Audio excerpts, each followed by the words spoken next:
Дорогие друзья, советую вам попробовать вот такой хлеб на дрожжах с холодной расстойкой. Готовится он всего лишь за несколько часов. Получается обалденно. Посмотрите, просто чудесный хлеб.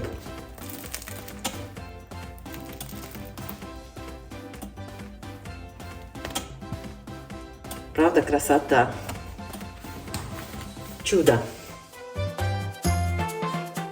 Всем привет, дорогие друзья! Вы, наверное, обратили внимание, если смотрите мои видео, что я не часто пеку на дрожжах. Сегодня я пеку хлеб на дрожжах с холодной расстойкой по просьбе одной из моих подписчиц Олеси. Олеся, рецепт для вас. Вот здесь у меня просеяна белая хлебная мука, и я добавила 100 грамм цельнозерновой муки. Вот такая мука у меня. Я почему-то думала, что она прям совсем мелкого помола. Нет, такого, знаете, среднего помола. Вы видите частички, такой, знаете, вот темные вот эти частицы от цельнозерновой муки.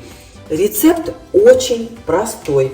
В муку добавляю чайную ложечку дрожжей и чайную ложечку вот такой вот, практически без горки, соли.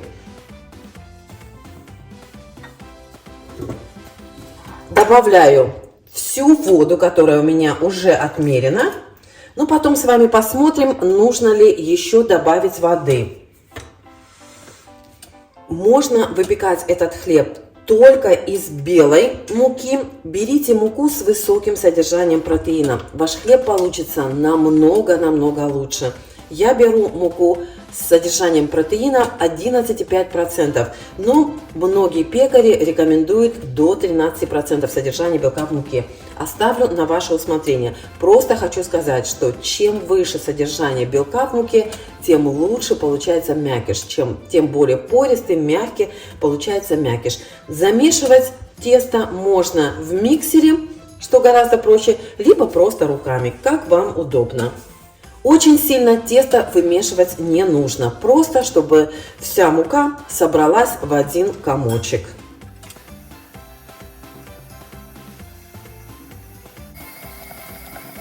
Друзья, количество воды очень сильно зависит от вашей муки.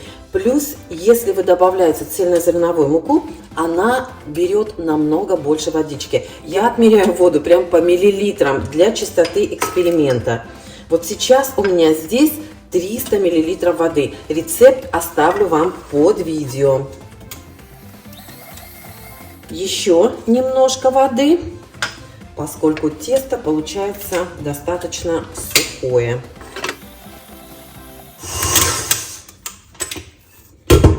Вот и все. Как только тесто собралось в комочек, перестало прилипать к стенкам миски, вот этого достаточно. Теперь можно оставить тесто прямо в этой миске, но у меня есть специальная мисочка для теста, в которой мне просто удобнее растягивать и сворачивать тесто. Смажу слегка маслом и стеночки тоже, потому что обычно в самом начале тесто прилипает к форме. Потом, когда глютен выработается, оно не прилипает уже так сильно, но в самом начале все-таки оно липнет и к рукам, и к миске. Перекладываем сюда тесто. Вот так, все, больше делать ничего не нужно, только закрыть крышкой и оставить на столе примерно на 1 час. Имейте в виду, друзья, что тесто на дрожжах подходит намного быстрее, чем тесто на закваске, поэтому нужно за ним следить намного, как-то, знаете, более внимательнее к нему относиться. Кстати, я забыла вам показать. Посмотрите, консистенция теста. Оно такое мягкое, но к рукам практически не липнет. Вот. Если его потянуть, то оно, конечно, видите, рвется.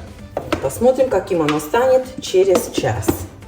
Не надо тесто ставить ни в теплое место, никуда. На час просто оставили вот так на столе. Если у вас уже очень холодно на кухне, то можете поставить в духовку подальше от сквозняка. Я вот просто на столе оставлю, через час вернусь. Ну что, друзья, прошел час. Я здесь налила немножко воды. Обычно удобнее растягивать тесто влажными руками, чтобы оно не липло. Вот такое тесто у нас через час. Видите, немножко оно уже поднялось. Давайте смочим руки водой и растянем. Смотрите, как оно растягивается намного лучше уже. И вот так мы его конвертиком сложим один раз пока. Сейчас у меня ровно 10 часов утра. Ой, смотрите, как оно тянется хорошо. Это вообще хороший знак, что тесто такое эластичное, не рвется. Вот так. Все, один раз сложили. Оно еще, видите, немножко липнет к рукам, но ничего страшного. Видите, какое оно эластичное. Так, все. Опять закрываю крышкой и также на столе оставляю теперь уже на полчаса всего. Возвращаюсь через полчаса. Еще полчаса прошло. Вот так выглядит тесто. Я думаю, что руки даже мочить не надо было, но смотрите, как оно тянется. Хорошо отстает, не прилипает, ничего. Видите? Вот. Не рвется. Уже, видите, пузырьки есть.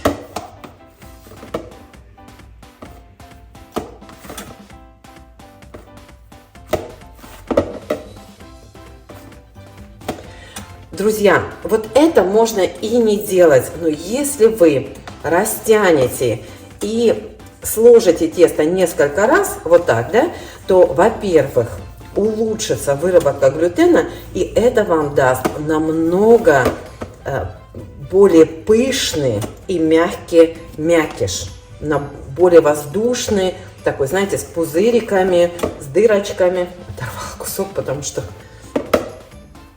вот смотрите, неправильно взяла. Вот видите, сколько пузырей здесь уже. Вот. Так что советую вам потратить на это время, и у вас получится хлеб намного лучше.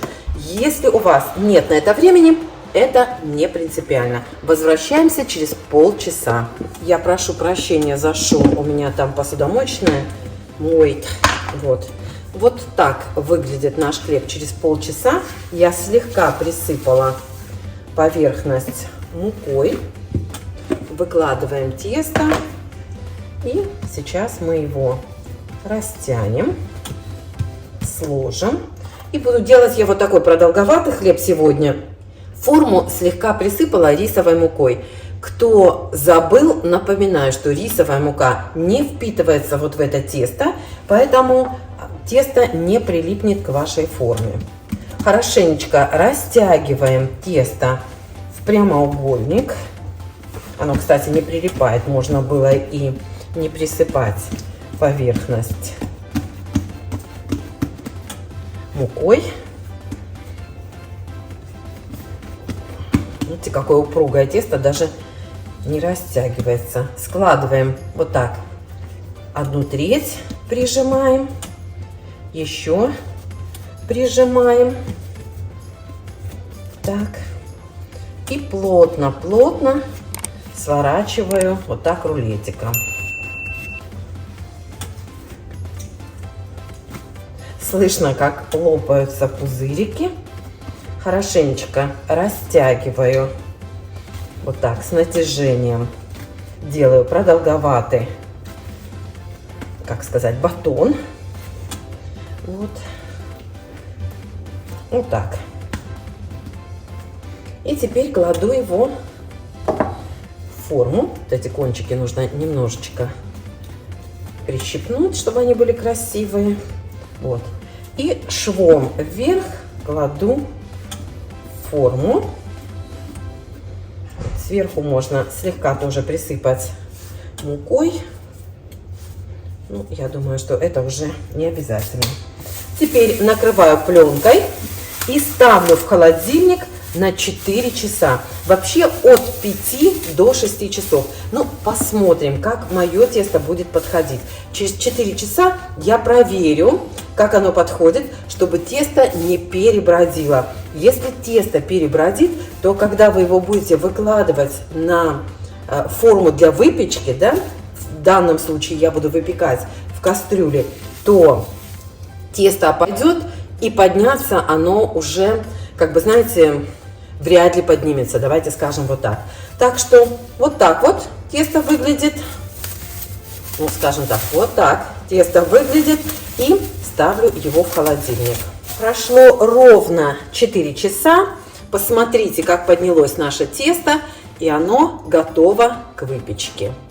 Духовка у меня нагревается до 250 градусов, и в нее же я уже поставила кастрюлю, в которой буду выпекать хлеб. Ждем, когда нагреется духовка. Духовка у меня готова. Переворачиваем хлеб аккуратненько. Так, вот это лишнее все стряхиваем.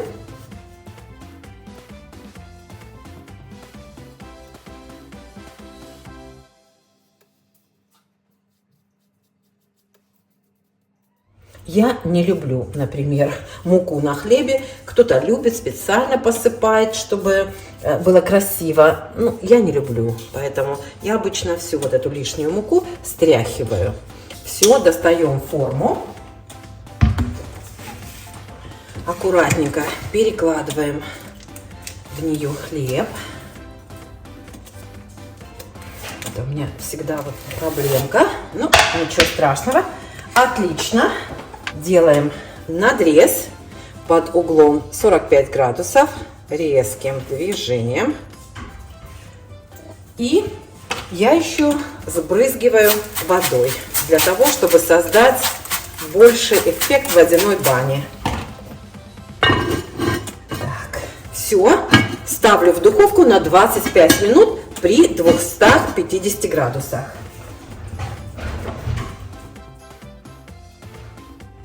Ну вот, друзья, смотрите, какой хлебушек получился.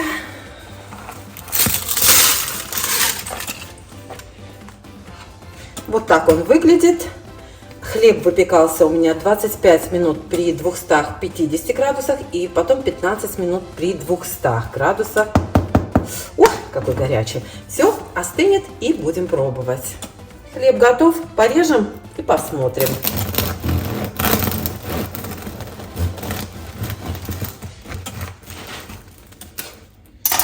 Он еще не совсем остыл. Посмотрите, какой он на разрезе. Ой, шикарнейший мякиш. Еще теплый он. Посмотрите, какая красота. Обалденнейший хлеб. Посмотрите, как пух. Можно было еще немножко подождать, пока он остынет. Но уже все хотим попробовать. Отличный хлеб, готовьте на здоровье.